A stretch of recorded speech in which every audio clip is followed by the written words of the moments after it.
Berapa kali sudahkah Najib bersumpah laknat? Ramai orang mesej aku, dah berapa kali dah Najib sumpah laknat. Tapi tak takut-takut juga. Dan ada juga persoalkan, kenapa tidak ada satupun orang-orang kuat agama yang cuba memperbaiki atau menegur Najib dalam isu sumpah laknat ini. Sehingga dibiarkan berkali-kali mengangkat sumpah laknat, sehingga membuatkan ramai netizen mula salah faham dan mula tak faham lagi apa itu sumpah laknat.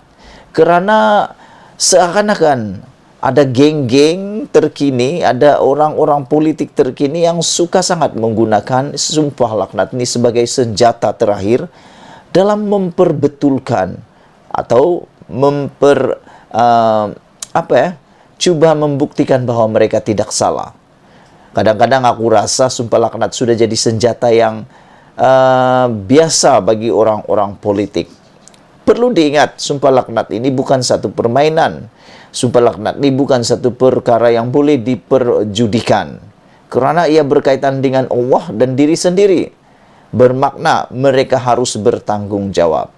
Oleh sebab itu, Najib canang sentimen agama dengan sumpah laknat. Rupanya ini kali keempat dia bersumpah kes SRC. Tindakan Datuk Seri Najib Razak membuat sumpah laknat di Masjid Kampung Baru semalam disifatkan usaha untuk mempermainkan sentimen agama dalam kalangan penyokongnya. Perbuatan Najib itu amat dikesali ketika Mahkamah Persekutuan sedang bersidang bagi membicarakan kes tersebut atau kes beliau. Tindakan ini dibuat selepas pelbagai usaha untuk menangguhkan perbicaraan Najib, bagaimanapun ia gagal. Lebih dikesali lagi menurut Naib Presiden Amanah Datuk Seri Mujahid Yusof Rawah apabila beliau mengumpulkan penyokong untuk menyaksikan sumpah beliau itu termasuk seorang penceramah agama, Ustaz Kazim Alias. Ia dilakukan ketika Mahkamah Tinggi telah menjatuhkan hukuman yang beliau bersalah. 3 panel hakim Mahkamah Rayuan telah menjatuhkan hukuman beliau bersalah dan kini 5 hakim Mahkamah Persekutuan pula bersidang untuk menentukan nasib Najib. Bagi saya, tidak ada sumpah mubahalah dalam kes jenayah kecuali untuk kes lian sahaja. Mufti dan Menteri Agama yang ada perlu memberi teguran dalam isu ini, kata beliau. Saya bimbang dengan pendekatan yang diambil oleh Datuk Seri Najib dan penyokongnya, tambah beliau lagi. Apakah ini wajah Melayu yang kita inginkan atau Melayu yang lebih bermaruah dan memegang nilai-nilai agama, dan sebaik-baiknya bukan Melayu yang boleh dimainkan emosinya dengan sentimen perkauman atau agama yang sempit, katanya dalam kenyataan. Sehubungan dengan itu, bekas Menteri Agama itu juga menyeru kepada semua rakyat di negara ini, buat masa sekarang berilah kepercayaan kepada Mahkamah Persekutuan, pimpinan Ketua Hakim Negara, untuk membuat keputusan dengan adil dan berdasarkan bukti dan saksi dalam perbicaraan. Jika Datuk Seri Najib didapati tidak bersalah, bebaskanlah dia. Dan jika dia didapati bersalah, hukumlah dia seadil-adilnya. Dan janganlah kamu jadikan sumpah kamu sebagai tipu daya sesama kamu. Kerana dengan yang demikian, itu akan menyebabkan tergelincir kaki kamu sesudah ia tetap teguh di atas jalan yang benar. Dan kamu pula akan merasai balasan buruk di dunia dengan sebab kamu menghalangi manusia dari jalan Allah, dan kamu juga disediakan azab yang besar di akhirat kelak. Ayat daripada An-Nahlu ayat 96 katanya. 4 kali sumpah laknat kes SRC, 2 kali kes Altantuya.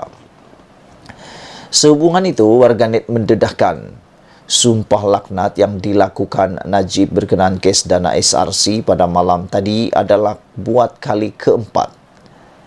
Manakala 2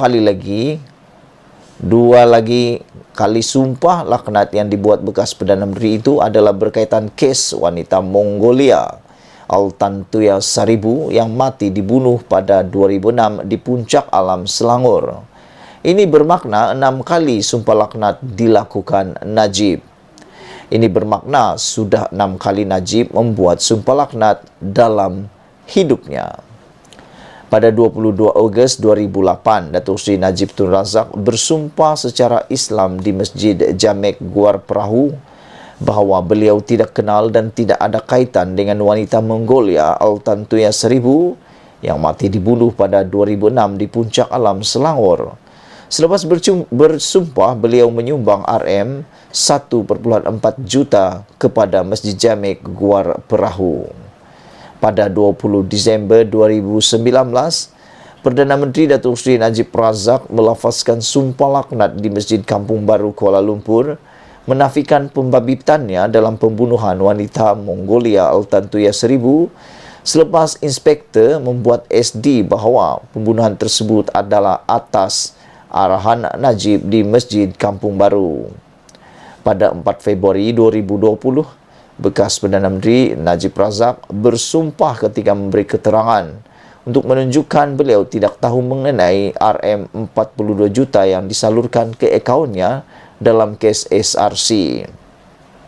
Pada 28 Julai 2020, bekas Perdana Menteri Malaysia Najib Razak melapaskan sumpah laknat ketika merayu hukuman ringan dari kandang tertuduh pada Selasa sebelum dijatuhkan hukuman terhadap kes SRC internasional.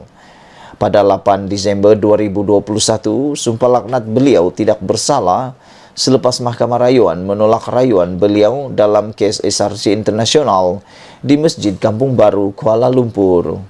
Pada 21 Ogos 2022, beliau juga membuat sumpah laknat, kononnya beliau tidak tahu duit SRC 42 juta masuk ke akaun peribadi beliau di Masjid Kampung Baru selepas solat Isyak dan solat Hajat. Kes mahkamah berjalan, sumpah mubahalah tidak menjadi tuntutan. Pada 2019, Mufti Wilayah Persekutuan ketika itu Zulkifli Muhammad berkata, istilah sumpah laknat tidak ada dalam perundangan Islam kecuali mengenai membabitkan perkara mengenai lian. Katanya, sumpah mubahalah juga tidak menjadi satu tuntutan sekiranya kes masih berjalan di mahkamah.